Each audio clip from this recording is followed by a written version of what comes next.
Hello. In this video, we'll be discussing projected benefit obligation. This entire chapter is all about pensions. There are two types of different pension plans. One is a defined contribution pension plan where the employer contributes a fixed percentage into a pension plan and the employee gets whatever that pension plan earns, that's what the employee gets upon retirement. And the rest of this chapter, we're going to be talking about defined benefit pension plans. And this is more when you think of a pension plan, this is, at least for me, this is what I think about. It's that the employer is putting in money, the employee does not contribute anything, and then there's some sort of fixed retirement benefits when that employee retires, and it's based on a pension formula. And usually the formula is based on the years of service, their annual compensation, sometimes their age, and there may be some other factors that play into it. So when a company has a defined pension plan, they have what's called a plan assets. And think of this as the piggy bank.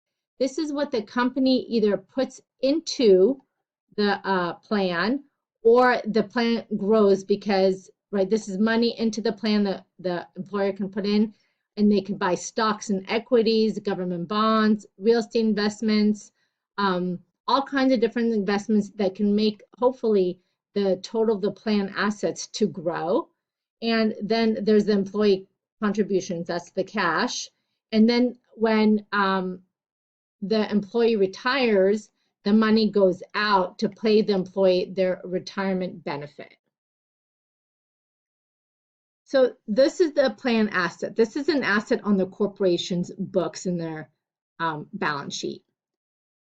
Additionally, the company also has a projected benefit obligation.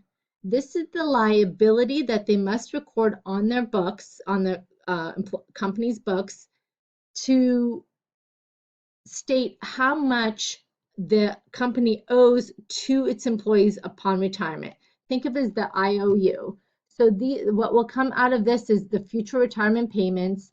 It's based on a lot of uncertainties, such as it'll be based on final salaries. It's based on the employer mortality, like how long will that employee live after retirement. It's discounted to present value, and because this is usually a very large liability, it carries interest on that debt, just because this is a long-term liability. And so think about if you were to owe money to a bank, right? If you have a notes payable or loan payable, you would have to pay interest to the bank. There's interest accrued on this debt that has to be added on to this liability. When we report the accounting equation for pensions, we take the plan assets, right, minus our projected benefit obligation, and that equals what's called the funded status. And if it's a positive number, then we show it as a net plan assets on the balance sheet, and if it's a negative result, then it's considered to be underfunded, and it'll be a liability on the balance sheet. There are three different ways to measure the pension obligation, and I'll go through the first two really quickly. There's the cumulative benefit, vested benefit, and projected benefit obligation. If you want to snap a picture of this slide so you can have it for the next one, please do so right now. First, let's talk about the vested benefit obligation. This is a liability which takes the present value of the vested benefits at present pay levels. So what that means is that this is the portion of the pension benefits the employee has earned and cannot lose anymore. This is the vested portion of their benefits based on their current pay, right? So if they quit today, they would still get this amount upon when they actually reach retirement age. Then we have what's called accumulated benefit obligation, And this is the present value of the vested and non-vested benefits at the present pay. So this is, it's based on, even if you as an employee have not necessarily vested in the pension yet, it still factors that into account, assuming that you will stay long enough to be vested. But again, it's based on the current day pay level. And then finally, we have what's called the projected benefit obligation, which is really what we report on the balance sheet. And this is what we record as a liability where when we present value the payments that we expect to make for employees, vested plus unvested, but it's based on their future expected salaries. So it includes any raises, promotions, inflation adjustments, any sort of future salary growth assumptions. So think of if an employee earns $80,000 today, but they're projected to be earning $120,000 by the time they retire, the way the liability is calculated will factor in the $120,000 salary, not the $80,000 salary when we calculate this projected benefit obligation.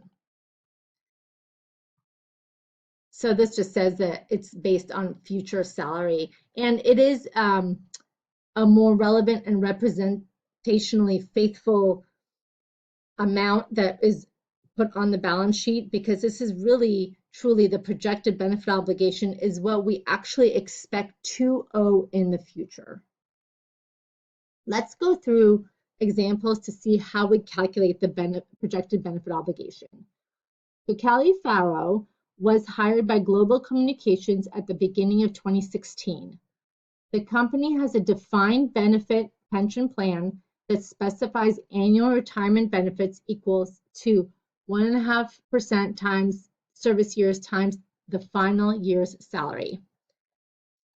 Farrow is expected to retire in 2055 after 40 years of service, and the retirement period expected to be 20 years. So we expect her to live for 20 years after she retires. So what is the company's projected benefit obligation for 2025? Before we get into the calculation, let's draw the timeline based on these facts.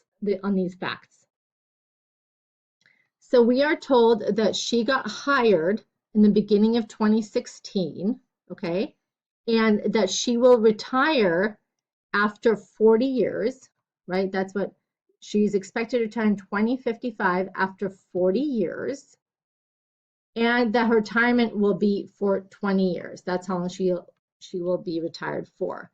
So her total service period is, right now she's worked for 10, right? Because we're at 2025 is where we're at, right? And the beginning of 2016 is the end of 2015. So she's worked for 10 years, plus she's expected to work for 40, so she's going to work an additional 20 years from now until she's going to work an additional 30 years between now, which is 2025, to 2055.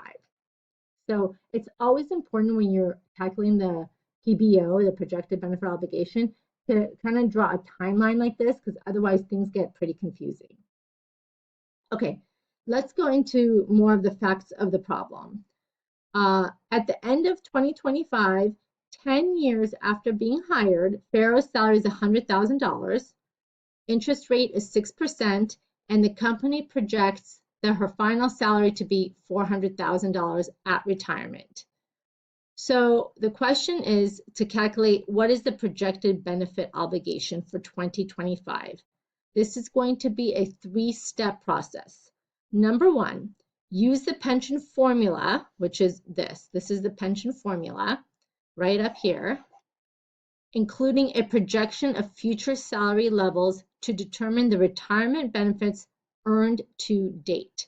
So this just gives us what do we expect to pay out when this person retires. This is going to be their annual payout, upon that date, and we expect it to happen for 20 years because that's how long we expect her retirement to be for. But this is just step 1. So step one is we're going to take that 1.5% times her years of service. So this is how many years has she worked already, is 10 years, times the salary we expect upon retirement, right? So because this is the projected benefit obligation, it's only the vested and accumulated benefit obligation that is calculated using the present day salary. And we're basically never going to calculate those amounts. We're always going to calculate the PBO. So we're always going to need the end salary or the retirement, the salary upon retirement. So that gives us $60,000 per year. So what this says is when she retires in 2055, we're expecting her to be, living for 20 more years or collecting this retirement for 20 more years. And so every single year for 20 years, every single year she's going to collect $60,000. That's what this is saying. Step two is right here. It says, find the present value of the retirement benefits as of the retirement date end of 2055. So right now, what we did was we figured out that she's going to be paid $60,000 per year, right? $60,000 per year. And we have to present value that amount back to her retirement date. Her retirement date, we were told, was 2055. And so what we have to do is we have to look at our present value tables. Now, this is an annuity because it's a payment every year. And it's going to be an ordinary annuity unless they tell us, unless the problem tells you that the retirement, the benefit, right, that $60,000 a year is going to be paid, the day she retires or the day he retires, which is unlikely, then it's really when she retires at the end of 2055, the first payment will be at the end of 2056, right? So that's going to be an ordinary annuity when the payment is made at the end of the period. So we're going to look at the present value of an ordinary annuity table, factor table, which if you don't know how to do those, please go to a previous video to show how to calculate that. Our number of periods is 20 because we're going to be making these $60,000 payments for 20 years or 20 times, and we're told the interest rate is 6%. And when we take that factor, it's 11.46992. So we're going to take our retirement payment, annual payment $60,000 times that factor, and we're going to get an amount of $688,195. Now, step three to calculate the projected benefit obligation is then you have to find the present value of retirement benefits as of the current date, which we're asked for the projected benefit obligation for 2025. So what we've been told is that the present value of the payments at the end of 2055 is $688,195. Now what we have to do is we have to figure out what is this liability or this obligation in today's dollars, right? So we're going to present value from 2055 to 2025, right, which is 30 years back. So now we're going to take the present value of $1, right, because this is just one lump sum that we're going to present value. We're going to use n equals 30. Still, interest equals 6%. And our factor, if you look at the present value of $1 factor table, it's 0.17411. So we're going to take this amount, the 688,000, times that factor, and we get a liability of $119,822. This is our projected benefit obligation. This is the liability for this pension for this one employee. For purposes of this example, we've used one employee, but just know when this is being done for a corporation, it's done on all their employees that are eligible for the pension plan. Now let's just say, now we need to calculate the projected benefit obligation, this liability, for 2026, the following year. Well, again, let's draw out our timeline, which is right here, right? we're starting, she started working in the beginning of 2016, which is the same as the end of 2015. Now we're looking to calculate our amount, our projected benefit obligation, our liability for 2026. So now, because we're in 2026, now she has worked 11 years. That's her service period, is 11 years. So step one is to use the pension formula, which we were told is 1.5% times the year of service, which is 11 years, times the projected salary when she retires. That hasn't changed, still 400,000. So now in 2026, we're projecting that because now she has one more service year under her belt, she's going to be earning a little bit more from that pension. So now she's going to be earning, 66,000 every single year based on 2026 projections. So step two is we need to take that $66,000 payment and still present value of an ordinary annuity table.